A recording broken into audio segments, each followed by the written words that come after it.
An undermanned Leaf squad pulls out a gutsy win over the Bolts. On today's show, I'll discuss my takeaways from the game and how much meaning it'll have heading into next week's playoffs. All this coming up on today's edition of the Locked On Leafs podcast.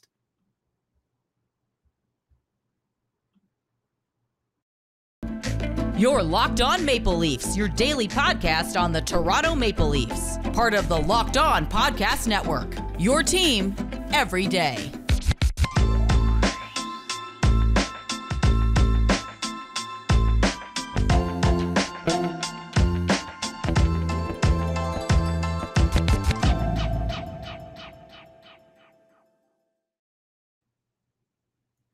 Hello and welcome into the April 12th edition of the Locked On Leafs podcast, your one-stop shop for all things Leafs. I'm your host, Mike DiStefano from TSN 1050 Toronto Radio, also known as Al's brother on TSN's Overdrive and TSN 1050's Leafs Lunch, riding solo once again as Dave, lucky enough, was at that game between the Maple Leafs and the Tampa Bay Lightning. One that I was not anticipating to be as fun as it actually was. So Dave got himself quite the game to be able to go to.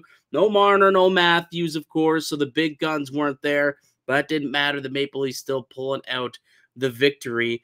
Before I get any further, today's episode is brought to you by Game Time. Download the Game Time app, create an account, and use the code LOCKEDONNHL for $20 off your first purchase. I'm sure that'll come in handy with playoffs right around the corner. Maple Leafs ended up beating the Lightning 4-3.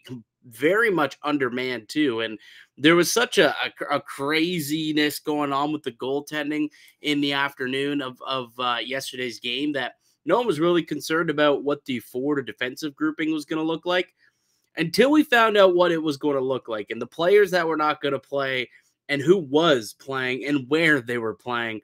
This legitimately looked as though the Maple Leafs were icing like a preseason roster. It was really something. I mean, you had Connor Timmins drawing in as the team's 11th forward, not even the 12th forward, but the team's 11th forward.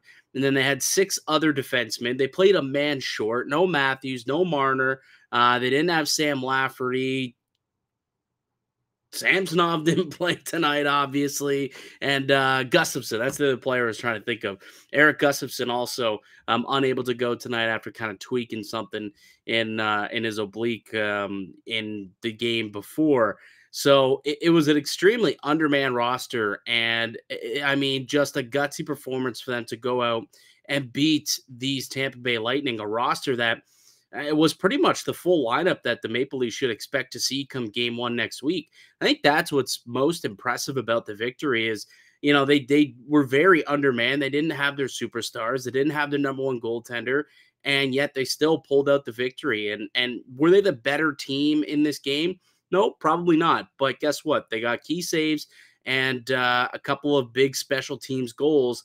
And that's really sometimes all you need in the playoffs. Like, that was kind of a playoff-esque game. It was far more physical than I thought it was going to be. Like, I thought it was going to be almost a no-hitter. Like, both teams just want to, you know, get through the game unscathed. And then eventually things turned on a dime pretty quick, right? There was that fight with Shen and Patrick Maroon. We ended up seeing Corey Perry and Michael Bunting go at it. There were skirmishes after every single whistle, pretty much. It was playoff-esque. I'll say that. It did have the makings of a bit of a playoff vibe to it, despite there not being, you know, the superstars we know and love on the Toronto Maple Leafs side.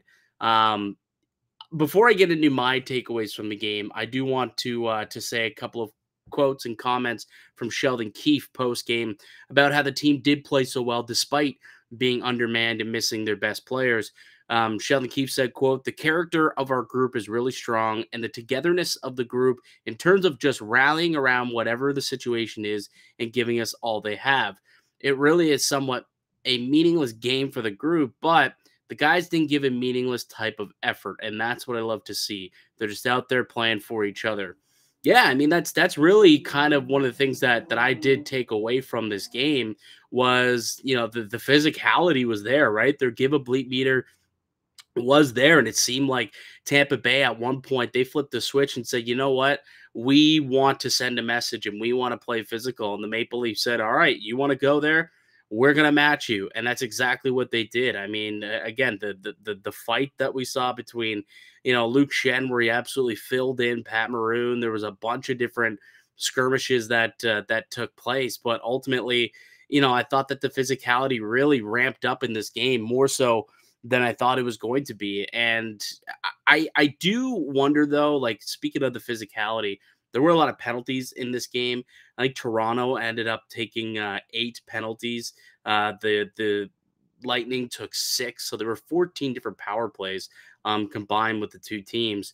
I do wonder if that is a bit of a precursor to what the playoffs will be like in terms of how things are going to be officiated. And this was kind of the NHL's way of coming out and letting both these teams know that there'll be, they'll be calling the game pretty tight. They'll be quick to pull the whistle and get guys into the box if they need to get control of that series. And they maybe wanted to set the tone in this game as opposed to waiting until game one. That's just the feeling that I got based off of that performance. Also, because of one of these comments that I did see from the captain on the other side, Steven Stamkos, where he was asked about tonight's game, and he said, quote, "Weird game, way too many penalties for both teams.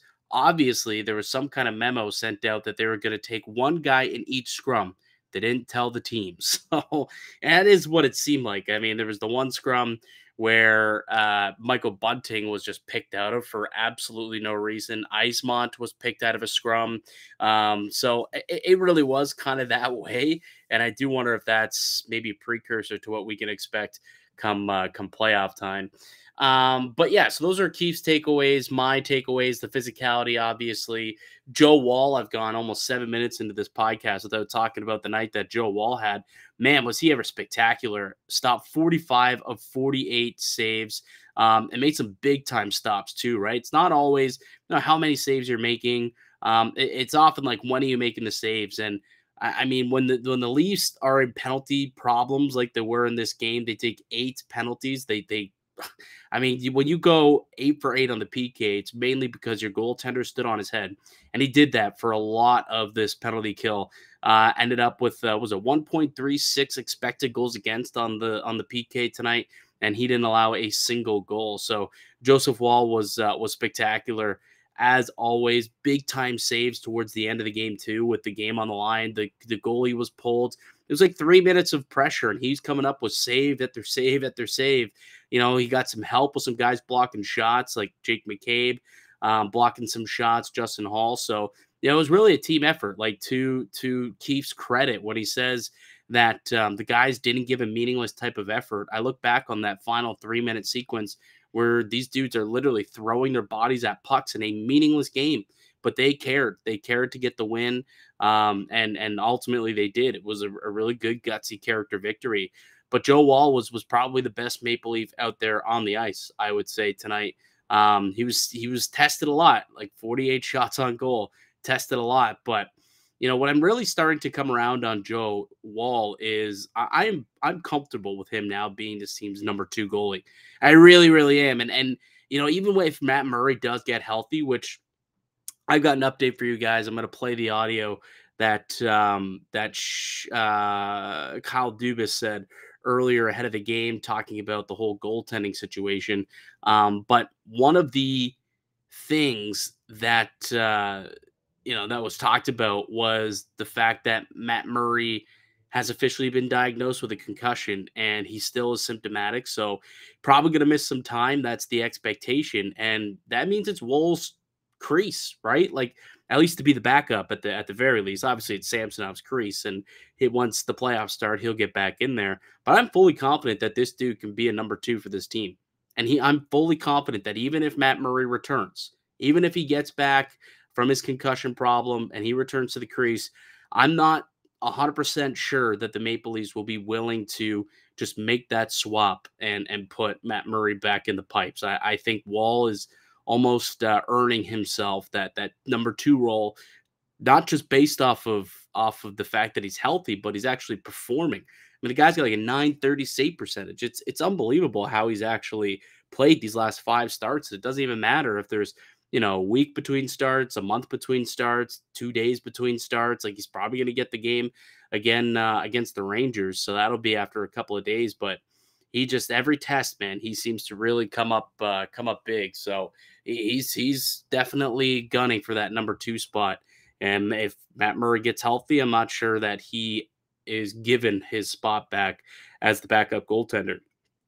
All right, well, why don't we take a quick break, actually, because there was one more thing that stood out to me today, another takeaway that I had. I want to get to my 3 stars as well, and then play that Kyle Dubas audio from earlier today, just kind of detailing exactly what had happened with the whole goaltending situation earlier in the day. So we'll get to all that and more, but before we get there, let me tell you guys about one of today's show sponsors, and it's Game Time. Buying tickets to your favorite events shouldn't be stressful. Game Time is the fast and easy way to buy tickets for all sports, music, comedy, and theater near you. With killer deals on last-minute tickets and their best price guarantee, you can stop stressing over tickets and start getting hyped for the fun you'll have. What are some things that I like about it? Well, they've got some good flash deals, last-minute tickets. You've got images of the seat views and lowest price guarantee for event cancellation protection and all that. It's really a terrific website. Game Place, it's the place for last minute ticket deals. Forget planning months in advance. Game Time has deals on tickets right up to the day of the event, and the time guarantee means that you'll always get the best price. If you find tickets in the same section and row for less, Game Time will credit you 110% of the difference. It's the fastest growing ticketing app in the country for a reason. You can buy tickets in a matter of seconds, 2 taps, and you're set. Snag the tickets without the stress with Game Time. Download the Game Time app, create an account, and use the code LOCKEDONNHL for $20 off your first purchase. Terms apply. Again, create an account and redeem your Locked On NHL code for $20 off. Download Game Time today. Last minute tickets, low price, guaranteed. Welcome back into the Locked On Leafs podcast. I'm Mike DiStefano. No Dave Morassutti tonight, as he's actually in Tampa Bay. So we got to watch that game in person. He'll return next week, and I'll have to ask him how he felt about this game. What was going on through his mind when earlier today there was the possibility of a backup E-bug or an ATO goaltender could have started that game. And boy, would things have gone differently. Imagine if there was an ATO in net and he faced 45 shots on goal. I mean, no disrespect to the guy who was, backing up Joe Wall, but something tells me that he might have allowed more than 3 goals on 48 shots. Actually, 48 shots on net. Something tells me that. Just a hunch. But anyways, Joe Wall started. He was fantastic. I thought that it was a really physical game. The one other thing that I did want to note about tonight's game, my one other takeaway was Matthew Knies in his second game. There's not a whole lot at this point that I think we're searching for, not a whole lot that I can learn about this team that I haven't in the previous 80 games that they have played. But Matthew Knies is a guy who we still need to learn a little bit about. And, I thought that he built upon a really good debut with a great second game in the NHL. He got an opportunity to play with some elite players with Matthews and Marner out, opened up some space in the top 6, and he ends up on a line with Willie Nylander and Ryan O'Reilly. And I don't think he really looked at a place up there either, which is a good sign for him, despite having to play more than 50% of his minutes at 5-on-5 against Victor Hedman. And look, they were winning those minutes.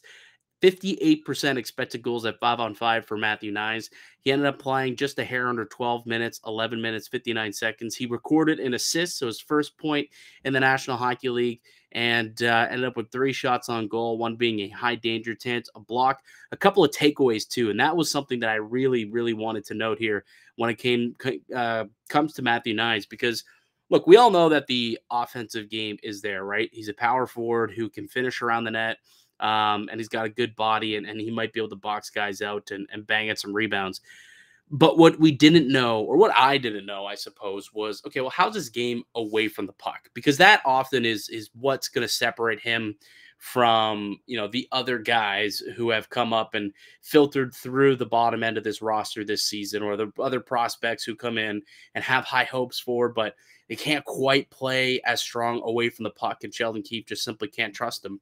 Well, Matthew Knies, I think, went a long way of gaining some trust from Sheldon Keefe in tonight's game. I thought he was physical. He was engaged in board battles once again. The two takeaways, I think, were definitely indicative of a guy who's just smart, good stick, active stick. The one that he took away was from Brendan Hagel in the defensive zone. And I mean, Hagel's like one of the takeaway masters in the NHL. I think it's like Hagel, Marner, and I think Malkin might be top 3 in the league when it comes to takeaways. So I thought it was kind of funny that he was able to strip him of a puck. But really, it's just another example of, you know, this guy maybe being a little bit more well-rounded than I anticipated him being right off the jump. Is there still some warts in his game? Absolutely. There was another giveaway that he had at some point tonight. But ultimately, I think that he still is impressing me. He's only 20 years old, so there's still so much more for him to progress into. But you even look at the way that he assisted tonight. Like it's funny. I saw the quote after the game. He thought he had actually scored. He thought it hit the back of the net. It didn't. It hit the post and went like bar down, but didn't go into the net. It kind of sat behind Vasilevsky, and Ryan O'Reilly kind of shoves it in. Turned out to be the game winner. But that was a play, kind of a broken play by Tampa, where actually not really a broken play. It was actually a really, really nice defensive play where Nylander pressures Victor Hedman, ends up giving the puck up in the defensive zone, and then just a smart heads-up play by Matt Knies to kind of anticipate that play developing, and ended up smacking his stick on the ice and got a one-timer off, and again, didn't score, but got it on net and allowed for, you know, an easy tap-in rebound goal for Ryan O'Reilly. So, you know, I think that it was definitely a solid second game out of Matthew Knies. And that's also, you know, I think really, really important for him as he tries to establish himself as a player in this league and as a player who wants to be in this playoff lineup. Quick quote from William Nylander, who got to play with Matthew Knies for the first time tonight. He said, quote, his size and speed. Masters asked him, what stands out to William Nylander about Matthew Knies? And Nylander says his size and his speed. I mean, winning pucks back, and obviously, wait, let me pull that in here. Whoops. Obviously, the shot. That one was a little unlucky that it didn't go all the way over the goal line for him. He could have had a couple today. He's flying out there. So, you know, he's impressing William Nylander too, which, you know, for that guy plays with a lot of good players. So to impress Bill Nye, the Rashek guy, you got to be doing a couple things right. So I think that Matthew Knies certainly had himself a good second showing, and we'll see what he can do against the Rangers. All right. Why don't we take one more quick break? I'll come back. I'll do my 3 stars from tonight's game. And then if I have some time, I'll play the Kyle Dubas audio. I could probably just give you the Coles notes as to exactly what went on if I do not have time for that. But we'll do that on the other side. I'm Mike DiStefano. You're listening to the Locked On Leafs podcast, part of the Locked On Podcast Network. Welcome back into the Locked On Leafs podcast. It's Mike DiStefano, and I am your host here on the show. I've got daily podcasts coming out to y'all Monday through Friday. Typically, if it's your first time tuning in, I do have a co-host, Dave Morisuti, but as I mentioned before, he is in Tampa Bay on a bachelor trip, so he missed out on the shows this week. But he'll be back next week for Go Time once the playoffs do get going. But yeah, if you could kind of hit subscribe if you enjoy the content that you're listening to right now. We do have new podcasts coming out each and every weekday, Monday through Friday. And with the playoffs ramping up, you're not going to want to miss a single one. So make sure that you're subscribed and hit that little notification bell as well, so you know when we put out that new content. All right, I want to get to my 3 stars for tonight's game. A 4-3 win, Toronto over the Tampa Bay Lightning. Toronto very much shorthanded, right? No Matthews, no Marner, no Samsonov, no Giordano, no Lafferty, no problem, they say, able to pull out the victory. And a big reason why they were able to pull out the victory is Jake McCabe, who comes in as my 3rd star of the night. Like, this is just a warrior, an absolute warrior. I love watching this guy play, man. He was such a key addition for the Toronto Maple Leafs. Is exactly what they need. Played 20 minutes and 12 seconds tonight, a couple of hits, 4 blocks. That's where he really stood out to me tonight, especially late in that game. A massive block on Kucherov, a little skate save almost in the dying seconds there, which, I mean, if that guy gets the shot off, there's a good chance that ends up in the back of the net and this thing goes to overtime. But the crazy part about it is, I think he was like 3 minutes and 15 seconds. He was on the ice for the final 3:15 of the game. Had a chance to leave with 16 seconds left, and Tampa calls a timeout, and he says, "No, I'll kill off the final 16," and which rallied it all the way up to 3 minutes and 15 seconds. The guy stayed out there and still had the energy and the heart and the will to block that shot in the dying seconds after over 3 minutes of ice time straight. It's rather incredible. But he was really, really good tonight. Of just one of just 5 Maple Leafs tonight with an expected goals above 50%, 52% expected goals for Jake McCabe when he was out there on the ice. So he won most of his minutes. So big night for him. More specifically on the defensive side of things, where he was just eating pucks for breakfast, and you love to see it. I mean, you hate to see it in a meaningless game like today, but I think, as Sheldon Keefe did allude to in his post-game press conference, as did Joe Wall actually in his post-game press conference, those are the type of selfless plays that win you playoff series and win you playoff games. So it's nice to know that he's got the willingness to do that in a nothing game. Come next week, games 1 through 7, you bet your ass Jake McCabe will be doing a lot of the same things. My second star of the game, Ryan O'Reilly. I thought he was excellent up front, probably the team's best forward. Did score the game-winning goal, had a helper as well, played 19 minutes, 59 seconds, had 3 takeaways tonight. But what I thought was maybe the most important feat, I think, that he had on the night was shutting down Braden Point. If you listen to yesterday's podcast, I did come out and say, a couple of the things that I was looking for was, Matthew Nyes, how he plays, what does, how's the lineup look? But one of the other keys that I was kind of watching for and paying attention to in this game was,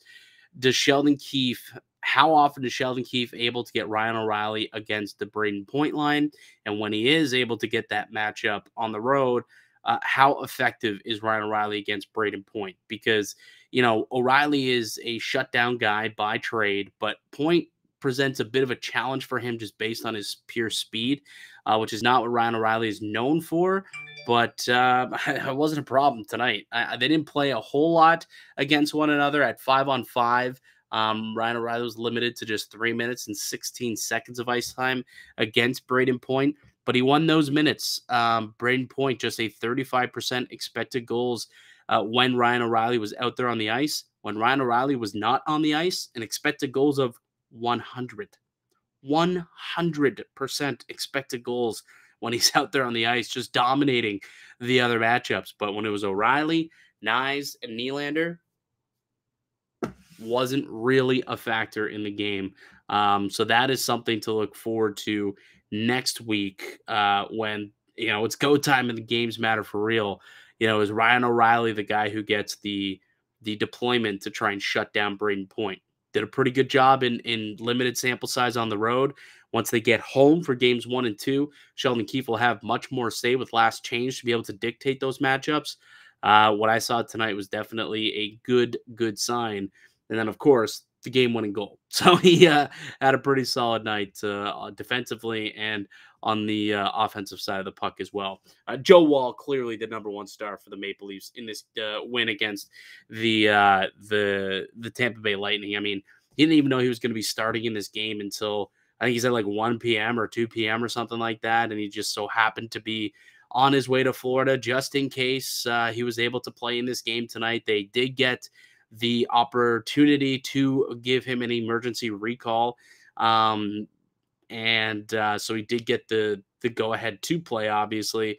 45 save performance. Outstanding night for him. Came up big on numerous occasions and was massive on the penalty kill, which was 8 for 8 tonight. Big time 8 for 8 for the PK. And he was the biggest part of it. Like, yeah, Jake McCabe, Justin Hall, you had some guys who were blocking shots and, playing well, keeping things pretty well to the perimeter for most of the penalties, but he had to come up big a couple of times, especially late in that game in the final 3 minutes where it was pretty much 6-on-4 for the whole final 2 minutes of the game, and he had to make a couple of big stops to hold the lead for Toronto. So Joe Woll definitely, pat on the back, number one star, came in and played excellent. And it appears that he will get the game also on Thursday, game 82 against the New York Rangers. Samsonov will not play. Here's the Coles notes, I guess, of what Kyle Dubas talked about today ahead of the game. Samsonov bumps and bruises is what they're calling it. I think this is just a way to basically not have to play him and be able to get the recall, I guess, on emergency basis. I'm not too worried about the bumps and bruises. But so he's pretty much done until the playoffs. Samsonov, that is. So it's gonna be it's gonna be Joe Woll, and then I assume the goalie who was on the ice this morning but was not the backup for today as the ATO. The kid from New Brunswick, Samuel Richard, the University of New Brunswick. I would imagine he's the PTO or the ATO in the game Thursday, because you can only sign somebody to an ATO for one game. So they can't use the kid today. They can't use Jet Alexander or whoever they used at some point this year. It's got to be somebody completely new. And I would imagine Samuel Richard is probably the reason why he's there, is to travel with the team to New York, and then they'll have that guy in place. So that's my opinion on what I think will happen. But again, we will see. But what Kyle Dubas did say today was they didn't really get the permission from the league until this afternoon to have that recall. And the big reason was because they prioritized Saturday. They sent down Joseph Woll and recalled Wayne Simmonds. So because they did that, they had prioritized having Wayne Simmonds in the lineup over Joe Woll. So they created the emergency, I guess, by themselves. So then when they went to go and try and do the emergency recall for the game against Florida, they were denied because they created that themselves, because Matthew Nyes had then signed. So if they basically said, okay, if the cap space is important to you, then you wouldn't have signed Matthew Nyes. Clearly, you find that's more important. So then they denied the opportunity to get an emergency goaltender in the game against Florida. Kyle Dubas said something to the effect of, the integrity of the game, how much that game meant for other teams around the league, to give Florida their best go at things, to not give them a cupcake 2 points, with them being hunting down a playoff spot, whatever. Dubas basically said that for integral purposes, they went with Samsonov as opposed to shutting him down yesterday. But anyways, but because they finally did play without a goalie in yesterday's game, then they were finally permitted today to finally recall a goaltender on an emergency basis. And they will have him also Thursday against the New York Rangers. So that is basically the Coles notes on what happened with the goaltending situation. There's still some there are still some theories as to what exactly happened and what exactly went down, but it really doesn't matter at the end of the day. Joe Woll's here. He put on a hell of a performance. He's solidifying himself as the team's number 2 goaltender, and I'm glad he's getting some games here down the stretch to further samplify himself in that role, because I think that he's, he might have to play at some point, whether it's because of an injury to Samsonov or, if Samsonov really just doesn't play well the first few games, maybe they turn to Joe Woll, because there is no playoff success with Ilya Samsonov. He's played great this year. He's played fantastic. I'm not worried about it, but I'm not sure how long the leash is there, considering how well Joe Woll is playing right now himself. So, yeah, we'll see what happens. But I don't think it's a bad thing that Samsonov is not playing for the remainder of the year. He'll return for game 1. Joe Woll will get the game on Thursday. That being said, well, that'll probably do it for me here today on the podcast. I'd like to thank you all for listening and supporting the show. You can subscribe to the Locked On Leafs podcast on all podcasts and platforms and receive daily Leafs content. Follow myself on Twitter at Mickey_Canuck. Follow the show as well at Locked On Leafs. Go ahead, leave a like, comment down below on YouTube if you're here. Let me know, your thoughts on what you think tonight's game does for the Maple Leafs. Does it give them more confidence going forward into next week, or was this kind of a nothing game that didn't mean a whole lot because, the Leafs didn't have their full roster in there anyways? And everything's different once the playoffs roll around. We know that more than anyone in Toronto. Pierce, get your thoughts on that down below in the comment section. I'm back for another episode for you guys. Tomorrow we'll help tee up that game against the Rangers. But until then, keep it locked right here on Locked On Leafs.